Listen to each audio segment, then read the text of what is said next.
Fala galera, Dizascope, cara, tô muito feliz que você tá acompanhando essa série. Essa é uma das séries mais importantes que a gente já fez aqui no Dizascope, porque é sobre o reino de Deus. No primeiro vídeo a gente entendeu o que é o reino de Deus. No segundo vídeo a gente entendeu como entrar no reino de Deus. Se você perdeu um desses dois vídeos, eu te encorajo a ir lá já assistir. Vou ver se eu coloco o link aqui, o link na descrição para você não perder. E hoje eu tenho mais uma pergunta para o pastor Leandro sobre o reino de Deus. Fica ligado. Eu queria saber qual é a diferença, assim, algumas coisas que você pudesse apontar, da mentalidade do reino e da mentalidade desse século. Quais são algumas diferenças entre o reino de Deus e o século atual? Ok, muito bom. Uma coisa desde o princípio que é importante pensarmos é que mentalidade, que é o desafio nosso, temos uma mentalidade de reino. Mentalidade não é o que você pensa, Douglas, não é o que eu penso. Mentalidade é como nós pensamos juntos. Então nós temos de fato um desafio pela frente. E sem dúvida a mentalidade do reino, ela é gerada pela pregação do evangelho do reino. Certa vez Yeshua censurou os escribas, os intérpretes da Torá, e disse que eles haviam tomado a chave do conhecimento, não entravam e não permitiam entrar. Então, sem sombra de dúvida, para nós entrarmos no reino, nós precisamos de revelação.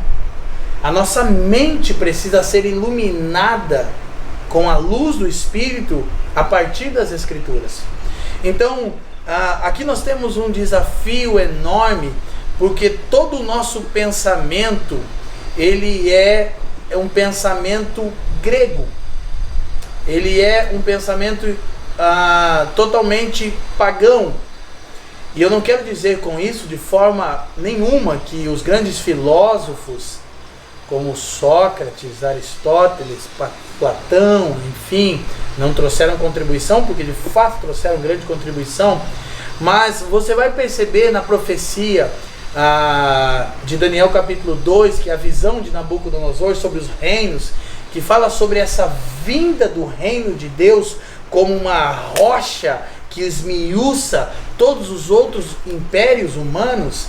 Você vai perceber que a estrutura da estátua, Daniel capítulo 2 diz que a cabeça era de ouro, representava a Babilônia, o peito era de prata, que representava o Império Medo-Persa, o ventre, até as coxas, ou seja, até o aparelho reprodutor da estátua era de bronze, que representava a Grécia, e depois nós temos então ferro e barro, representando Roma. E tem outras linhas que pensam num quinto reino, mas agora isso não nos interessa. O que nos interessa é que sobre a mentalidade deste século, é dito sobre o terceiro reino, este reino terá domínio sobre toda a terra. E curioso que historicamente a Grécia não teve triunfo em dominar belicamente todas as nações. Mas do que a visão de Nabucodonosor, interpretada por Daniel, falava? De padrão de pensamento. Dominou a terra. Então hoje toda a nossa estrutura e toda a nossa cosmovisão, que é também uma palavra grega, é grega. Ela está relacionada a este século. Então nós precisamos repensar a partir de uma mentalidade do reino de Deus. E aí vamos ter uma escatologia correta, uma esperança correta. Logo, quando a nossa escatologia, Douglas, mudar, ela não for mais uma escatologia escapista, fragmentada, a nossa missão de fato vai ganhar uma nova compreensão, uma nova esperança. Nós de fato vamos ter uma missão integral, como é desde o Gênesis. Mas eu gostaria de ler o texto de Mateus capítulo 24, quando os discípulos questionam o Senhor no versículo 3 e diz: estando eles assentados no Monte das Oliveiras, chegaram-se os discípulos em particular dizendo: dize-nos quando serão estas coisas e que sinal haverá da tua vinda e do fim do mundo. Aqui nós temos um problema, porque de fato a Escritura não traz a palavra mundo aqui no grego. Ou seja, a palavra não é cosmos como ordem criada. A palavra é aion, era ou século.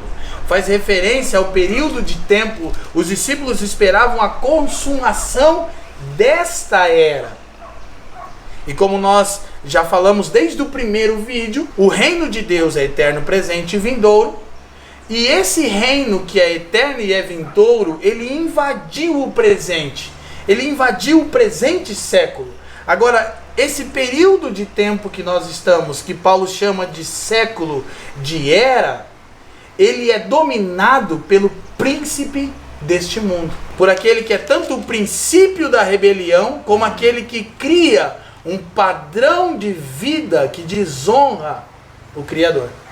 Agora, nós temos alguns textos que é muito importante nós lermos, e eu vou só mencionar um e vamos ler outro. Apocalipse capítulo 13, verso 16, quando você está vendo que está se estruturando aquilo que a Escritura chama de Grande Babilônia, você vai perceber que a história das Escrituras é também a história de duas cidades, de dois governos, de dois reinos. Desde o Gênesis é sobre Babilônia e Jerusalém. Então todo o governo de Satanás no fim dos tempos, toda a estrutura deste século é chamada em Apocalipse de a Grande Babilônia. Quando vai se de fato trazer juízo, primeiro vai ter uma marca. E como nós conhecemos, a Escritura diz que será dado um sinal na fronte e na mão. E o que isso representa? Na verdade, isso é a metodologia pela qual Deus se move para estabelecer seu reino. Então lá em Deuteronômio capítulo 4, nós podemos ler: Ouve Israel, o Senhor nosso Deus é o único Senhor. Amarás, pois, o Senhor teu Deus de todo o teu coração, de toda a tua alma, com todas as tuas forças. Estas palavras que eu hoje te ordeno estarão no teu coração. As ensinarás a teus filhos, e delas falarás assentado em tua casa, e andando pelo caminho, e deitando-te e levantando-te. Também as atarás por sinal na tua mão, e te serão por frontais entre os teus olhos. Curiosamente, é o mesmo lugar onde vai aquilo que é chamado de marca da besta. Por que os judeus ortodoxos têm essa prática de carregar a Torá na fronte e na mão? Que são os filactérios também chamados, né? Ou aquelas pequenas caixinhas que eles usavam, tal, enfim. Porque padrão de pensamento modela comportamento e autoriza intervenção espiritual. Então, a mão está relacionada às suas obras, ao seu estilo de vida. Você faz, né? Exatamente. Logo, seu padrão de pensamento modela o seu comportamento. E o comportamento autoriza intervenção espiritual, tanto do império das trevas quanto do reino de Deus. Porque essas são as leis que o próprio Deus criou para reger a ordem criada. Satanás sempre faz uma cópia, né? De fato. Aquilo que Deus fez e distorce. De fato, para que ele possa atuar. Então, é muito interessante, nós também percebemos que Efésios capítulo 2, verso 1 e 2, e depois vocês podem e devem conferir, também fala desses princípios e como eles operam, porque fala sobre andar de acordo com o curso deste mundo, ou com a ordem deste mundo. E de novo a palavra ali não é cosmos, mas é aion, é era, é século. Então está falando de um padrão de comportamento. E o texto de Efésios diz que o príncipe da potestade do ar, que governa este mundo, ele pode atuar pelos filhos da desobediência. Então, padrão de pensamento modela comportamento, comportamento autoriza intervenção espiritual. Ou seja, a desobediência autoriza que Satanás seja príncipe deste mundo, tenha governo sobre este século. E o que é também importante para nós percebermos, Gálatas capítulo 1, e aqui sim, então temos esperança, porque este século pertence a Satanás.